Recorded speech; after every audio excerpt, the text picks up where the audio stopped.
રાજપોર જેલમાં રવિવારે Ahmedabad જડતી સ્ક્વોડે surprise checking કરી 4 ફોન સાથે 2 કેદીને પકડ્યા હોવાનું સામે આવ્યું છે। અત્રે ઉલ્લેખનીય છે કે નવા જેલર સાહેબ મલાઈ ખાવામાં મસ્ત હોય તેમ અનેક વખત જડતીમાં મોબાઈલ અને અન્ય ચીજવસ્તુઓ ઝડપાઈ ચૂકી છે, પણ જેલર સાહેબનું ધ્યાન ન હોવાનું દેખાઈ રહ્યું છે। અમદાવાદની જડતી સ્ક્વોડે 10મી નવેમ્બરના રવિવારના રોજ સુરતની લાજપોર મધ્યસ્થ જેલ ખાતે સરપ્રાઇઝ ચેકિંગ હાથ ધરવામાં આવ્યું હતું, જેમાં લાજપોર જેલના યાર્ડ C/8ની બેરેક નંબર 1માં તપાસ કરતા હત્યાનો આરોપી કાચા કામનો કેદી આશિષ હરગોવિંદ દેસાઈ લોબીમાં ઊભા રહીને મોબાઈલ પર વાત કરતા ઝડપાઈ ગયો હતો।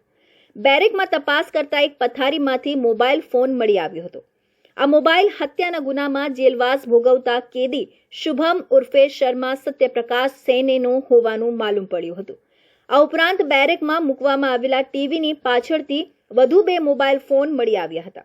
આ મોબાઈલ ફોન કબજે લઈને અમદાવાદ જડતી સ્ક્વોડના દેવસીભાઈ કરંગિયાએ સચિન પોલીસમાં શુભમ અને આશિષ વિરુદ્ધ ફરિયાદ નોંધાવતા પોલીસે ગુનો નોંધી તપાસ હાથ ધરી છે।